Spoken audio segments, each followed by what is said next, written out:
Garance Navarro-Huger, bonjour.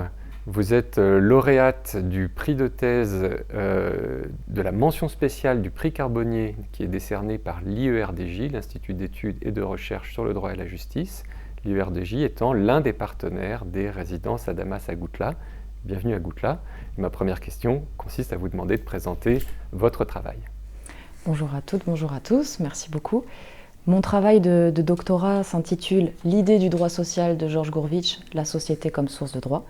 Je me suis intéressée à la pensée de ce sociologue philosophe né en 1894 et mort en 1965 pour avoir une idée du contexte historique, et plus spécifiquement au concept de droit social qui est transversal dans son œuvre. Alors, il ne faut pas confondre le droit social avec le droit du travail. Ce n'est pas le même champ d'études, même si ça peut s'intéresser à des questions qui touchent à l'organisation du travail. Mais c'est plus large, c'est une conception sociologique du droit, une conception ascendante du droit, qui s'intéresse aux droits formés dans des groupes sociaux particuliers. Droits formés dans des groupes sociaux particuliers, donc effectivement, on peut penser du côté du droit du travail aux travailleurs, par le biais de leurs organisations syndicales, par exemple. Est-ce que ça, c'est un des domaines créateurs de règles pour Gurvitch? Oui, tout à fait. C'est un exemple important pour lui, mais qui n'est pas le seul. Qui n'est pas le seul. D'où l'absence de confusion entre l'idée de droit social de Gurvitch et ce qu'on appelle le droit social comme ensemble de règles. D'accord. Alors, qu'est-ce que c'est ce périmètre, finalement? Qu'est-ce que c'est cet espace créateur de règles qui ne sont pas des règles qui sont créées par les organes de l'État? C'est ça.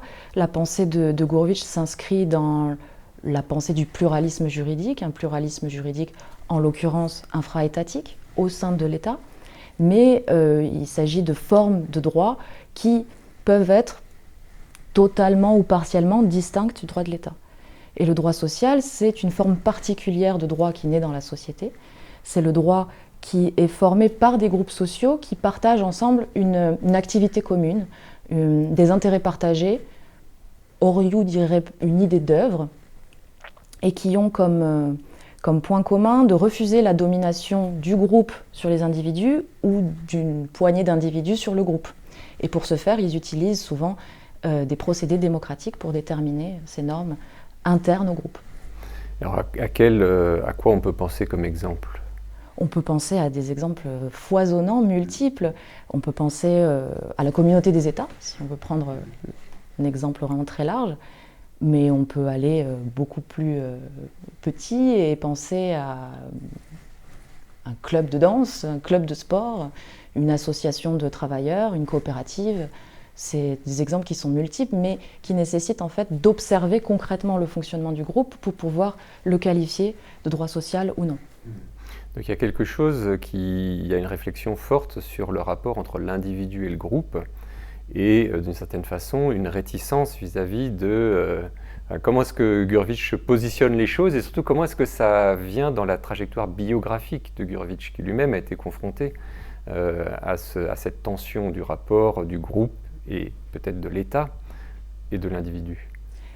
La vie de Gurvitch, les éléments biographiques sont vraiment essentiels pour comprendre sa pensée. Ses trajectoires ont vraiment beaucoup influencé ses concepts, et qui plus est, il a une vie vraiment intense, qui n'a pas été de tout repos, on peut dire ça comme ça.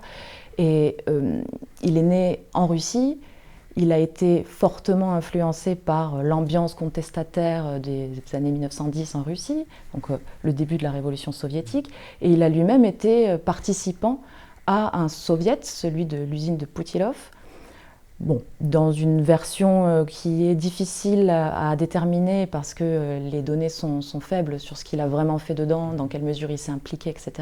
Mais en tout cas, théoriquement, dans ses écrits, le soviet et l'autogestion ouvrière est quelque chose de très intéressant qui a beaucoup conditionné le reste de sa pensée. Ce qui a aussi conditionné le reste de sa pensée, c'est l'État central dominant et destructeur de ce genre de structure qu'a été l'URSS, ou le début de l'URSS, et dont il a subi les revers puisqu'il a été contraint à l'exil du fait de ses positions autogestionnaires. Et donc il arrive en Europe, et son travail finalement s'inscrit, comme vous l'avez dit d'ailleurs tout à l'heure, dans une perspective pluraliste. Donc, s'appuyant sur cette idée que les phénomènes juridiques ne sont pas limités, ne peuvent pas être résumés aux droits produits par les institutions de l'État, par la loi, par le règlement, mais le pluralisme rend attentif à une conception plus large des normes. Et alors, pourquoi finalement, au moment, pourquoi est-ce que Gurvitch s'inscrit dans cette perspective? Y a-t-il un moment pluraliste dont Gurvitch fait partie? Au sens de la pensée ou au sens de la pensée, de la réalité sociale? Pourquoi est-ce qu'on a besoin de penser, pourquoi est-ce qu'à l'époque de Gurvitch, on a besoin de penser le pluralisme? Je ne sais pas si c'est propre à l'époque de Gurvitch, parce que justement, il fait, dans l'idée du droit social, une histoire du concept, et on voit que c'est quelque chose de très ancien. Au Moyen-Âge, par exemple, la pensée d'un droit totalement individuel ou extrait des groupes sociaux est complètement antinomique avec la période. Mais si on veut vraiment penser la période de Gurvitch, il y a, en tout cas avec ces concepts, parce qu'il a une vision particulière du pluralisme, tout le monde ne partage pas la même vision du pluralisme, mais dans son cas, c'est un élément de rejet de la domination juridico-politique, du groupe sur l'individu, de l'individu sur le groupe, et essayer de trouver toujours des rapports dialectiques qui permettent de préserver la liberté. Et je pense qu'en fait, le terme le plus adapté dans une lecture plus moderne serait plutôt la dignité des individus et des groupes, dans une période où on peut voir ce droit fondamental bafoué à bien des égards. Et lui, il l'a vécu plein fouet, autant depuis l'URSS, la jeune URSS, qu'ensuite en France, où il a été contraint une seconde fois à l'exil du fait de ses appartenances sociales. En l'occurrence, il est d'origine juive, même s'il n'est pas pratiquant.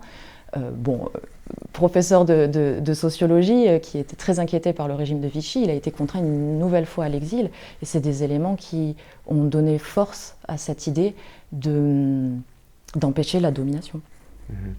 Et est-ce que c'est une des raisons, cette attention à la dignité, est-ce que c'est une des raisons de s'intéresser aujourd'hui à Gurvitch? Tout à fait, je le pense.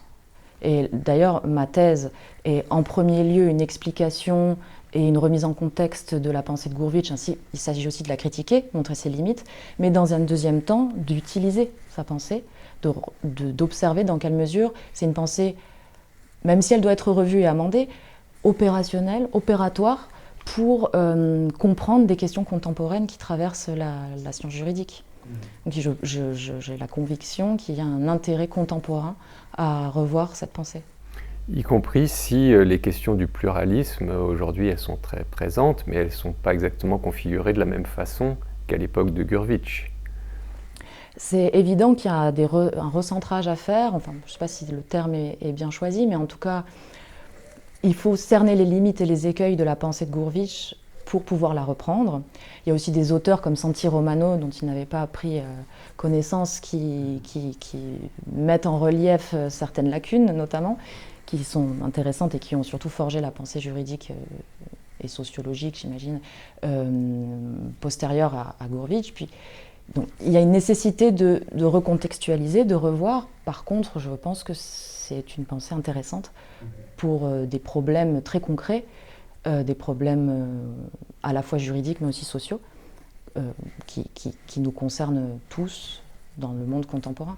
Tout à fait, qui justifie pleinement cet intérêt renouvelé pour un auteur qui effectivement a eu une postérité parfois limitée en fait, dans la sociologie du droit, en tout cas en France. Vous évoquiez Santi Romano.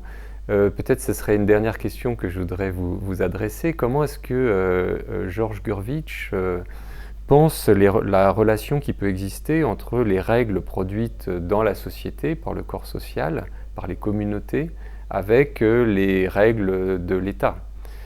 Donc il y a évidemment des questions d'articulation. Comment est-ce que ça s'est pensé chez Gurvitch? Il y a beaucoup de choses à dire sur ce sujet. C'est transversal dans toute ma thèse et c'est aussi une des questions qui m'a passionnée là. J'ai fait un écart interdisciplinaire dans ma recherche, puisque Gurvitch, on ne sait pas s'il est sociologue, puisque c'est un sociologue sans terrain. On ne sait pas s'il est philosophe, parce qu'il n'a pas vraiment de diplôme de philosophie. Il s'intéresse au droit et en même temps, il veut prescrire comme ferait un juriste. Donc, il est dans tous les champs. Il est difficile à cerner sur les points méthodologiques et j'ai dû moi-même réfléchir à ça sur ma propre position. Et j'ai fait des écarts comme ça, des voyages interdisciplinaires avant de revenir à ma matrice disciplinaire, je dirais, le droit.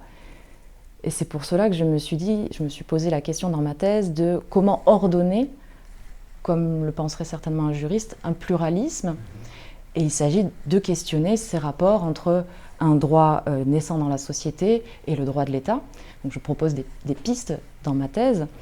Concernant la pensée de Gurvitch, on peut critiquer justement cette façon d'ordonner à échelle nationale, à échelle étatique, le pluralisme. Par exemple, parmi les critiques récurrentes que je trouve fondées, c'est celle de discuter très fortement le concept de droit social pur et indépendant. Donc pour lui, c'est une forme pure de droit social qui est totalement distincte du droit étatique. Et pour le coup, en observant des formes contemporaines de droit social qui correspondent à ces critères, il y a toujours un lien avec le droit de l'État. Il n'a pas réussi oui, c'est plutôt un concept qui est utilisé comme idéal ou artefact pour comprendre sa théorie, mais qui au final n'a pas de réalité sociologique. Qui encourage à réfléchir au rapport que les individus et les groupes peuvent avoir avec différents types de normes ou différents types de normativité dans les rapports sociaux ordinaires, ce qui ouvre des perspectives importantes après cet auteur. Mais je tiens à préciser quand même que l'objectif de Gurvitch général, c'est de doubler la pensée juridique. Pour lui, la dichotomie fondamentale droit social, droit individuel, puisque c'est comme ça que ça s'oppose, est beaucoup plus importante, beaucoup plus intéressante que droit public, droit privé. Parce qu'effectivement, on peut voir des manifestations de droit social autant dans le droit public que dans le droit privé. Et il faut vraiment avoir ça en tête pour le comprendre. Et ce qui est intéressant, c'est que alors qu'il était détenteur de la chaire de sociologie de la Sorbonne, qu'il parle avec des termes très philosophiques, au final, on peut quand même le voir comme un théoricien du droit, parce qu'il cherche vraiment à comprendre l'économie interne d'un système juridique, le fonctionnement général d'un système juridique, mais un système juridique élargi par rapport à la pensée classique de son époque et du positivisme juridique, c'est-à-dire avec un droit qui n'est pas 100% étatique, même s'il entretient toujours des liens avec. Merci beaucoup. Avec plaisir, je vous remercie.